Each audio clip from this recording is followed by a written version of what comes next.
You're talking the Raiders. So, yes, ladies and gentlemen, the Las Vegas Raiders. Sometimes I want to call them the Oakland Raiders, but they are truly Las Vegas. They are embracing the city, the culture, and I think they still carry a big heart of Oakland with them as they continue to play. They are 3-0. 3-0. And my fellow Vegas, fellow Raider fanatics, been fans forever. I will never test their loyalty at some cases, but you got to pump the brakes. We're 3-0. Last year we didn't have that bad. We didn't start that bad either. Actually, last year if we won, there was a couple games that we should have won that we probably could have squeaked into the playoffs. So this is why right now 3-0 is nice, fine, and dandy. But until we're like 6-0, I'm still taking it game by game. I'm not overly enthusiastic because I need to see more grit and toughness that I have been seeing in these last three games. I think what was the telling part was Miami, a game we should have completely just absolutely dominated. Didn't really do that. We kept them alive, and that's something that I just kind of, as a Raider fan, it's hard, like everybody says, because you're literally going to have a heart attack every time you watch the Raiders play. So I think we still have so much to accomplish, so much to clean up. I think we're balling out. What Derek Carr is finally not frustrating me. It's understandably after having the injury and that caliber MVP season and not even being able to go to the playoffs with when we had a Khalil Mack against the Texans. That's heartbreaking. And then he's been playing dunk and dive kind of plays, throwing away in fourth down, but he's finally doing what he needs to do, and that's why a lot of people are talking about him, like the media, which is kind of scary because once the media starts talking about a team, it's like, oh my God, you're jinxing us already. But Derek Carr's doing exactly what he needs to do. He's throwing it downfield. He's after the first half, I'm like, you need to throw it to your wide receivers and coming into the second game. He's starting to do that. I love Waller. I think he is the number one target. I think we need to continue to give him the ball. But you guys, you need to develop your other wide receivers, Ruggs, Edwards, Renfro, and he's doing that. He's passing the ball around. He's dunking it to Drake, but we got Drake for a reason. We got him because he can. He's kind of like I don't want to say he is Kamara. He's just very elusive. He's more like kind of to me like if you dunked it to Ray Rice and Ray Rice can give you that extra. I saw Ray Rice, I think, get like 20 yards in the first down once in a game. So he's kind of like that, even though I would like the ground and pound to be better. We have Peyton Barber. Thank God Josh Jacobs, I think, might be coming back pretty soon. It's a great decision to keep him out, to make him, make sure he's fully healthy. But I'm just saying 3-0 is so fine and dandy. But the biggest test, I think, the Ravens were a great test, man. The Ravens, they're still a good team. You saw them beat KC. But you have the Chargers, who beat KC as well. The Chargers, I think, are one of the more, they're slept on, right? They have a really good, complete football team over there. Herbert is fantastic. The defense has stepped it up. They got a run game. They got wide receivers. The wide receivers really remind me of our wide receivers, honestly. Maybe Keenan Allen is a little bit above our wide receivers, but when he's healthy. But if we beat these guys, and we should beat these guys, if we don't stop doing stupid mistakes, penalties, just shooting ourselves in the foot, getting those red zones, converting them, and not doing penalties there, and for the offensive line to hold up, Leatherwood, been a disappointment so far, but you guys do got to realize he is a rookie. I won't not say he's a bust until like his overall second season, but I think he's not ready yet, and I think you do need to take him out of there. 3-0 is great, but if we can beat the Chargers this upcoming Monday night, which I will be attending, 4-0 is even better. The difference between this team than the past teams that I've noticed, because the offense is still there. The offense sometimes goes in a slow start, but then it just really kind of just escalates. Everybody's saying, oh, we haven't been 3-0 since 2002. That's a different team. That was a different beast. That was Rich Gannon. That was Jerry Rice. That was vets on the team. We have young guys on this team this year. But the difference is I'm seeing in the positive thing of having young guys is the hunger. And for John Gruden to be our head coach, he's the perfect guy to really kind of just make them like a relentless killing machine, right? He's able to take that hunger and apply it to winning. John Gruden does not have the best track record, but he's doing a good job steering this team. He has questionable calls, questionable game plans, but when it's executed to perfection, it's great. He expects so much out of you, especially with Derek Carr, and when they're clicking, which I absolutely love. Now, the difference between this team and other failure Raider teams is, of course, the defense.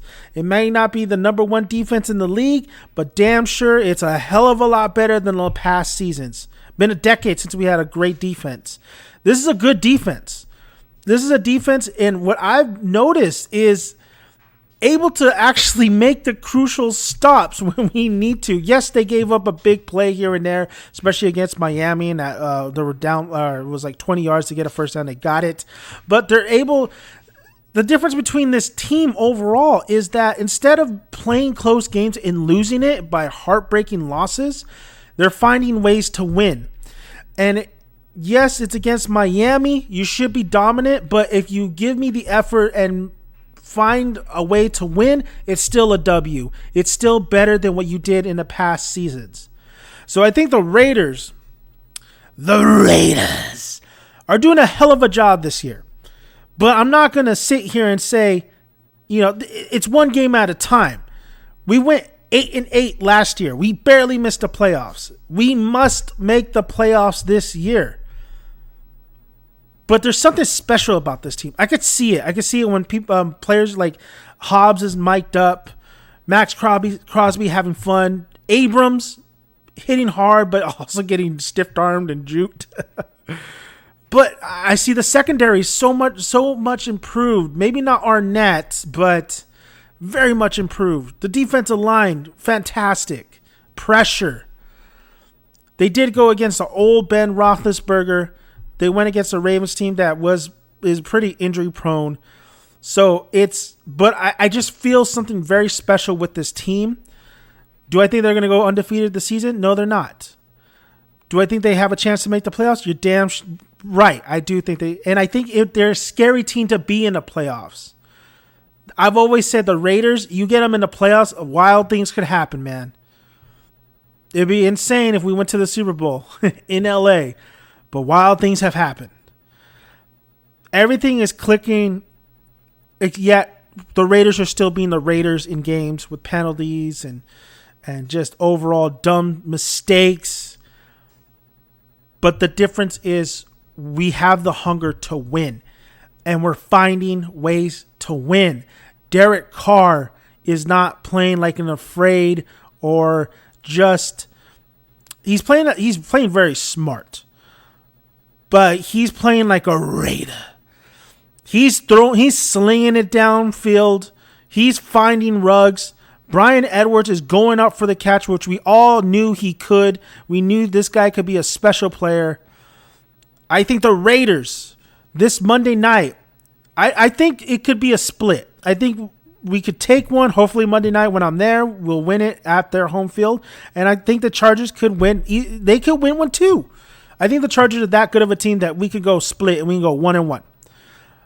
But if we do everything possible to clean up the penalties, to not make stupid Raider mistakes, to continue with the hot offense going, Carr doing his thing, wide receivers maintaining, catching the ball and not creating turnovers, or Carr not fumbling the ball and being cool under pressure, and for the defense to continue to improve, step up, pressure, maybe throw a couple blitz packages in there would be nice to see Abrams go after the quarterback. I would love that. I think we could very easily dominate against the Chargers if we do all that. I think the Raiders are the Raiders. We still need more improvement. So I think that there's still going to be some boneheaded mistakes, some boneheaded penalties that make this a little bit closer than it should be. But I think both teams are really good. But I just feel like the Raiders has so much talent on this team when it's everything's connecting, when the game plan is executing, when we're actually if the run game actually does something. We get Josh Jacobs back and maybe stop being in shotgun and really just be under center and handing it to Josh Jacobs in a goal line situation, or give it to Alec Ingold. If the run game can succeed and we could actually waste some time while Carr's still balling out and not throwing freaking 52 attempts, we're going to dominate. And playoffs, here we come. But for now, let's take it one game at a time. Chargers are a good team. I expect to win this Monday night. I would love to win both out of the series. I would say I wouldn't be shocked, though, if we split it 1-1. But hopefully this Monday night, if we execute, it's going to be a hell of a game.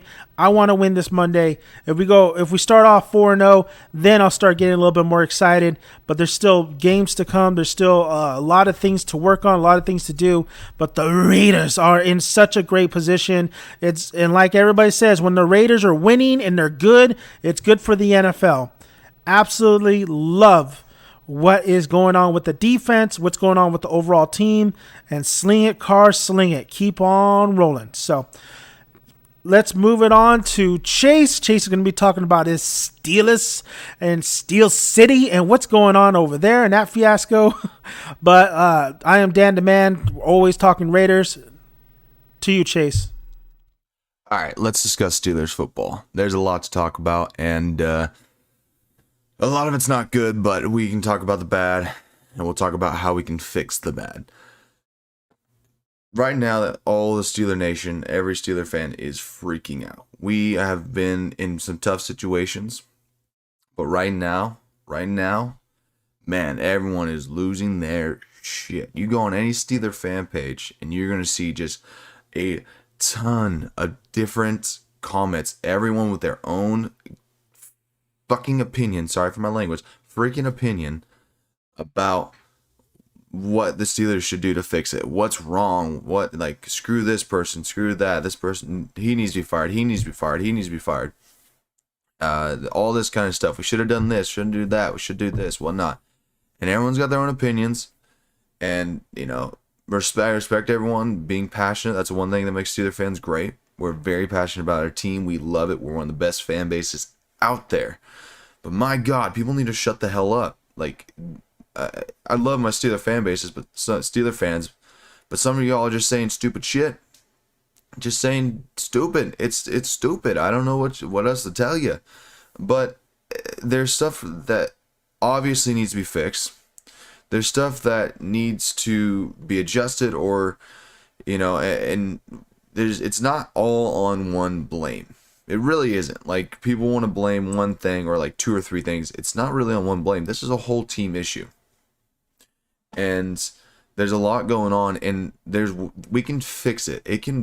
We can come back, we can build the team back up, and we can save this season. People need to, like, a lot of people are giving up already. And those are the fans that are making me angry. Like, I get it. Like, you're looking at, we're 1-2, and we look terrible the last two games. You thought we were going to look terrible going into the season, and now everything you thought is happening, whatnot. So you're just like, screw it, give up. I mean, I saw someone post, let's go 1-15 or 1-16 or whatever to get the highest draft pick, and just the dumbest crap. And I hate that, because if you're a Steeler fan that's giving up at 1-2, wanting us to saying we should get, like, tank the season to get better draft picks, or should, you know, just say screw it and lose and, like, give up, say we have no hope for a Super Bowl, no hope for a playoffs, you are not a freaking Steeler fan. That's just not how we work. That is not how Steeler fans work. We have never been that way. We are confident in our team. We are overly confident in our team. That is how we work. That is part of what makes us, like, that. We've been successful for so long. It's so hard for us to imagine a losing season because we haven't had one in so damn long. We've always been a team that's like, oh yeah, they can make the playoffs, or they'll be this. Of course, last 10 years, there's been struggles. We really haven't been a great playoff team, but we're always at least in the conversation of playoffs or even Super Bowl. And this season seems like it's really the first season where we're out of that conversation, where people are like giving up, like, and people are just really listening to the damn the talk show people, who like to spread all kinds of bullshit to get views, and that's what they're listening to. But as a Steeler fan, you just cannot give up right now at 1-2. So I just got to get that out of the way. Like, if you're a Steeler fan saying screw it, season's over, give up, no. We're 1-2, and this week we got the Packers. And you know what? Yeah, we lost to the Bengals and the Raiders. But I'm going to say this right now. I'm going full board. Steelers can beat the Packers. We can do it. I believe 100%. And anyone who says otherwise can shut the hell up. I don't care what people have to say. I've taken shit my whole life for being a Steeler fan and being overly supportive and believing every season we can have a Super Bowl. Because that's the kind of Steeler fan. There's a standard here. The standard is the standard. And the standard is never given up. It's never given up, And I trust. So here's the issues laying at hand. These are the things I'm hearing the most. There's a bunch of different types of issues, but the things you're going to hear the most on every fan screaming is three things: Mike Tomlin, Ben Roethlisberger, offensive line. You get quite a bit of the offensive coordinating. And of course you get the defense, but the defense's issues are more on injury. Our entire defensive line was out for the Bengals game, basically.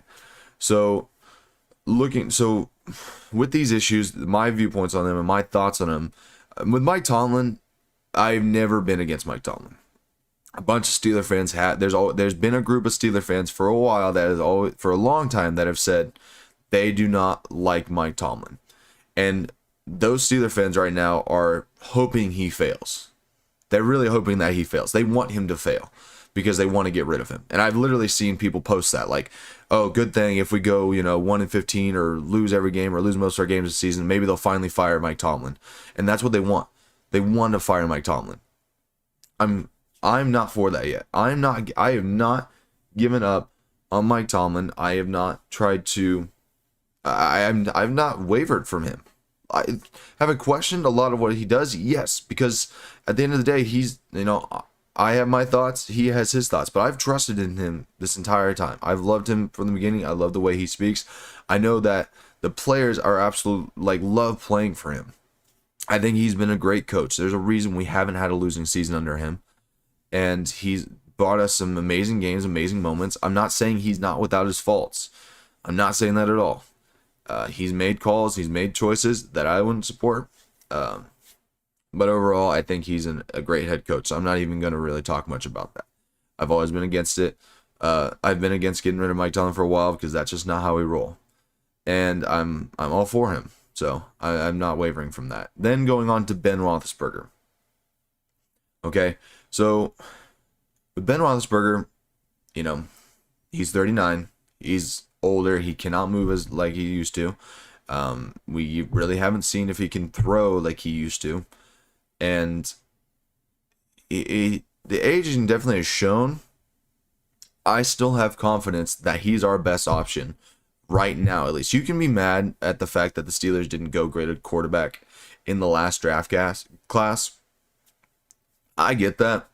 But people are telling me we need to bench him right now for Mason, which is the dumbest thing. If you're saying Mason, that's the dumbest thing you can say.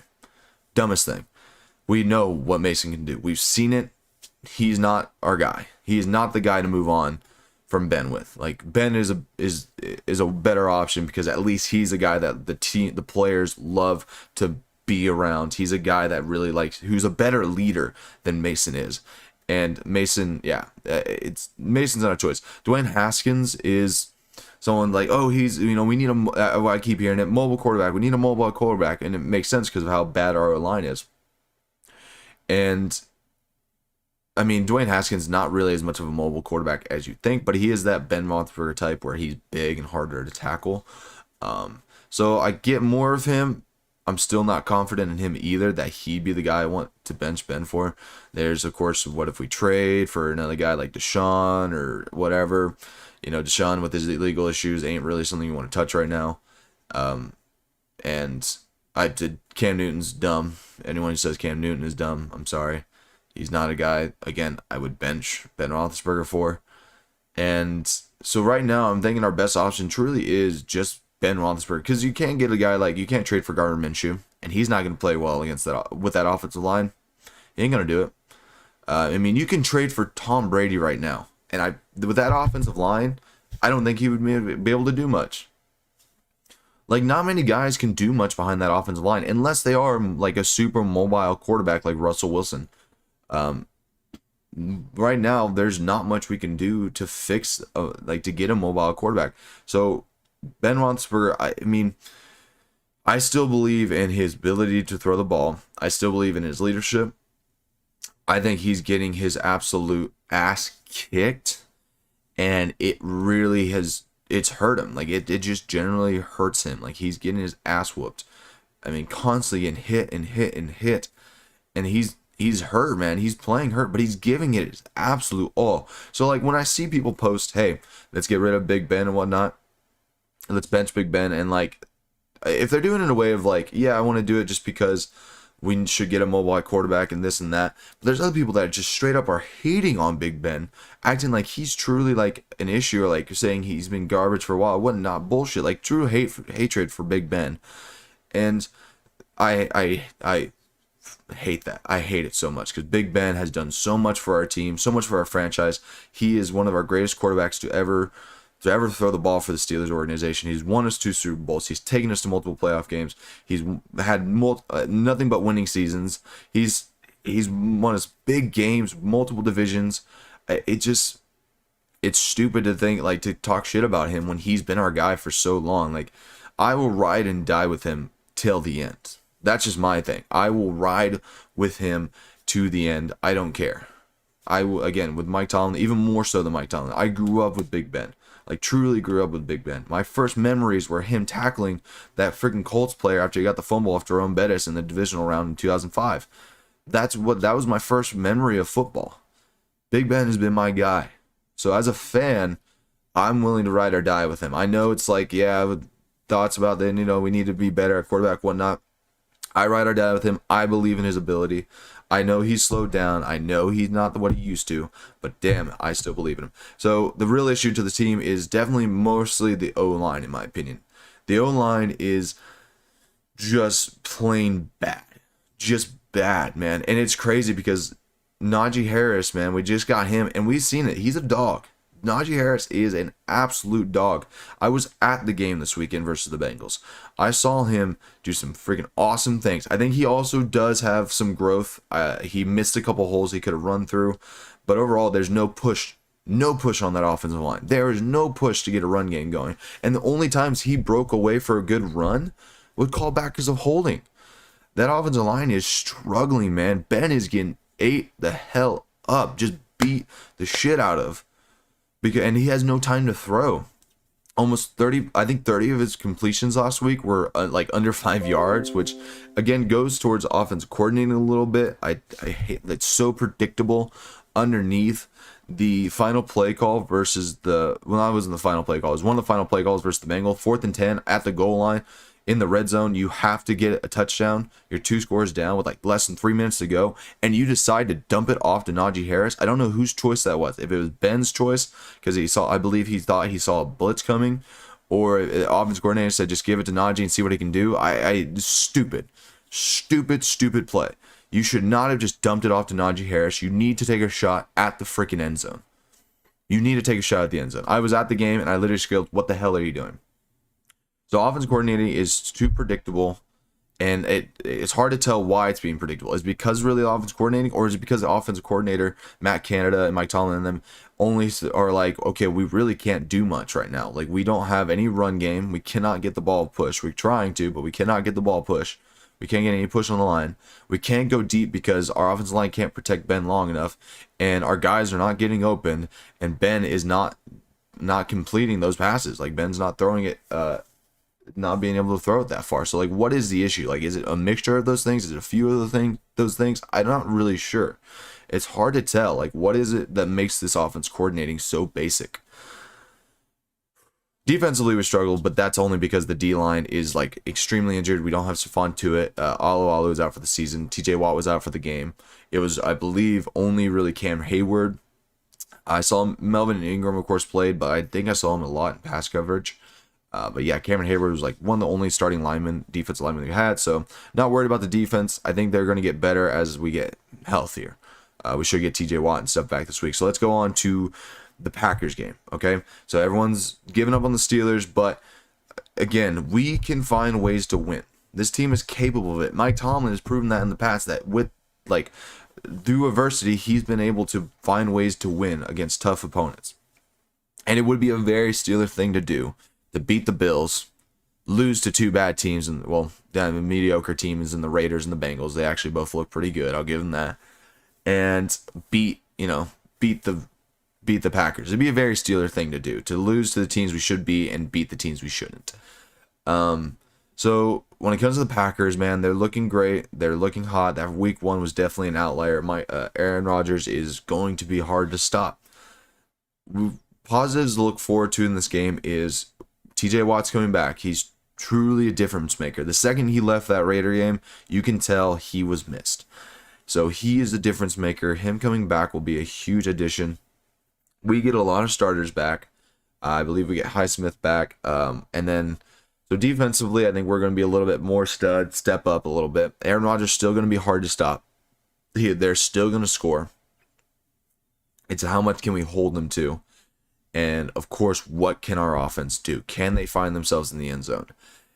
We get Juju. It sounds like we're getting Juju back. And we're getting Deontay Johnson. So that's two stud wide receivers. I realized how much I missed Deontay Johnson last week. I think he has a little bit of issues of communication with Ben, but I think the dude's the best route runner we have. He's the best at breaking away from things. And of course, Juju, I believe, is an amazing third down wide receiver. He is a rough and tumble. Give it to him, he'll get that first down kind of guy.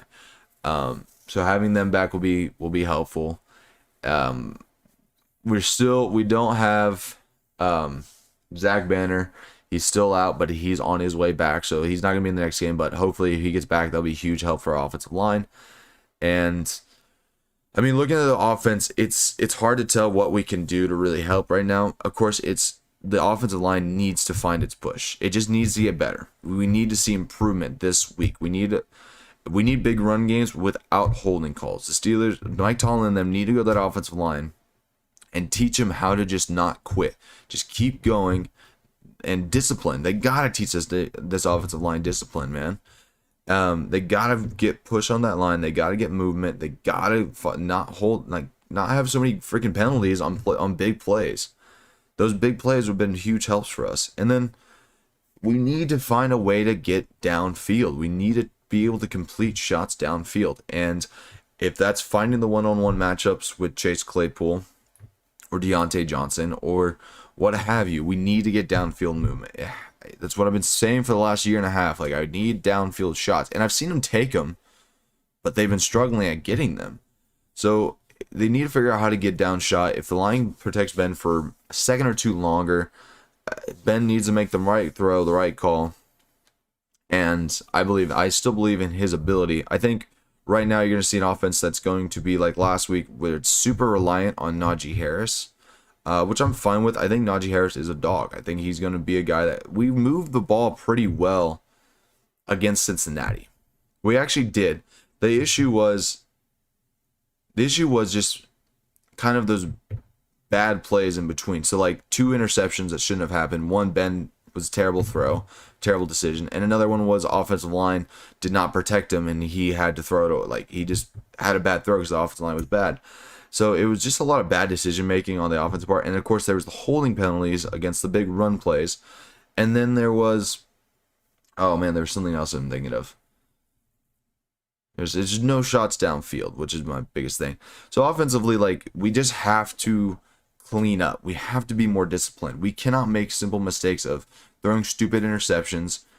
We can't be doing holding penalties on our big run plays.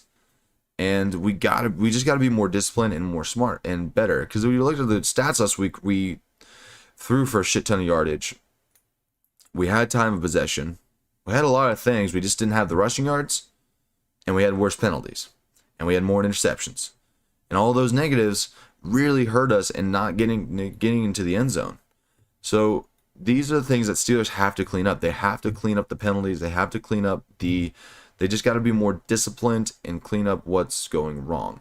There was movement last week on the offense. Najee Harris, like I said, you give him the ball, you do a couple dump offs. He's a great runner, so that's a way we can, we don't have the run game. If we can find it, we don't need to do so many dump offs, but dumping off to him is ways to get him involved. I said I want to see him get involved, so I mean, that's really what our offense is to right now, and they can find the end zone if they simply just take a little more shots downfield. They take advantage of every mistake or turnover that they get, that the defense gives them, and not just touchdown, just get field goals. Like if you get if the defense gets an interception, gives you great field position, just get in the red zone, get in the field goal range, and at least make 3 points. Like just that little things will help. The defense is good to where we can win a lot of games with low scores because our defense I believe can still hold teams to low scores. So to beat the Packers, we're really going to need to figure out ways to push into the end zone and getting Najee Harris involved. Hopefully in the run game is what you want, but even then the dump off passes to him. Let the defense step up and find the shots downfield. Get the one-on-one matches. You have 3 wide receivers who are very good. They should be able to break free or just be able to jump up and get the one-on-one catches. So those are the things we need to do to clean up. I'm still hopeful. I say I'm rooting for the Steelers all season long. We can be 1-15 by the end of the season, and I'm gonna be saying let's go Steelers in that final win. Until we are out of playoff contention, I'm not giving up. That's just not what we do. So full board, Steelers can beat the Packers this week. It's gonna be hard. It's gonna be tough, but we can do it. We have the ability. We have the coach. We have the quarterback. We have the defense. I believe they can come together and pull off a win against the Packers. It will be tough, yeah. But I'm a Steeler, and I'll always believe in my Steelers until we're out of playoff contention. And yeah, so let's go Steelers. Danny, screw your Raiders. I hope they lose. I hope you watch them lose like I watch my Steelers lose live. Thank you, and go Steelers.